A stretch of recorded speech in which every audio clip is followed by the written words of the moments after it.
बिहार विधानसभा निवडणुकीच्या तारखा जाहीर 6 आणि 11 नोव्हेंबरला 2 टप्प्यात मतदान तर 14 नोव्हेंबरला निकाल।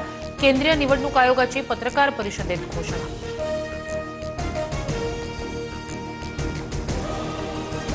अजित पवारांविषयी मोठं षडयंत्र सुरू। भुजबळ आणि परळीच्या गँगकडून पवारांचं कुटुंब संपवण्याचा घाट। जरांगेंचा आरोप तर परळीच्या टोळीला वडेट्टीवार नावाचा नवा भिडू भेटलाय।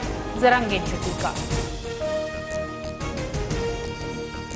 मी काय कोणीच अजित पवारांना संपवू शकत नाही। जरांगेंच्या आरोपांवर छगन भुजबळांचं प्रत्युत्तर।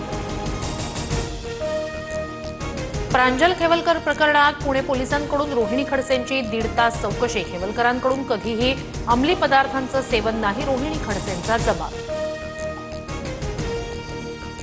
शेतकऱ्यांना हेक्टरी 50,000 द्या आणि कर्जमाफी करा। उद्धव ठाकरेंची पंतप्रधान मोदींकडे मागणी।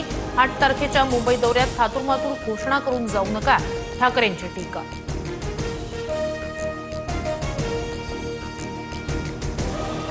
सरन्यायाधीश भूषण गवईंवर वकिलाकडून बूट फेकण्याचा प्रयत्न। सनातन धर्माचा अपमान सहन करणार नाही असं म्हणत हल्ल्याचा प्रयत्न।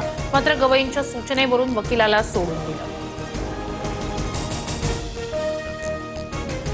पंतप्रधान मोदींकडून सरन्यायाधीश गवईंवरील हल्ल्याचा निषेध व्यक्त।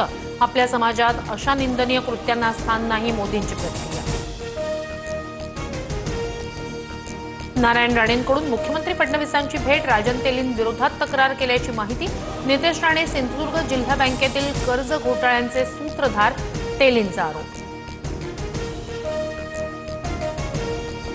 निधी वाटपावरून शिवसेनेच्या आमदारांमध्ये तीव्र नाराजी। विकास कामांच्या निधीबाबत अजित पवारांची भूमिका उदासीन। शिंदेंच्या आमदारांची शिंदेंकडे तक्रार। सूत्रांची माहिती। अहिल्यानगरसह यवतमाळ लातूरमध्ये बंजारा समाजाचा मोर्चा। हैदराबाद गॅझेटनुसार बंजारा समाजाला आदिवासी प्रवर्गात आरक्षण देण्याची मागणी। नांदेड आणि गोंदियात आदिवासी समाजाचा मोर्चा। इतर कोणत्याही जातीला एसटी प्रवर्गातून आरक्षण देऊ नये अशी मागणी। आदिवासी आरक्षणाच्या संरक्षणासाठी मोर्चाचं आयोजन। जमीन खरडून गेलेल्या शेतकऱ्यांना धरण किंवा तलावातून मोफत माती देणार। सोलापूर जिल्हाधिकाऱ्यांचा पूरग्रस्तांसाठी मोठा निर्णय। कायमस्वरूपी नुकसान झालेल्या शेतीसाठी पर्यायी जमीन देण्याबाबत समिती गठीत।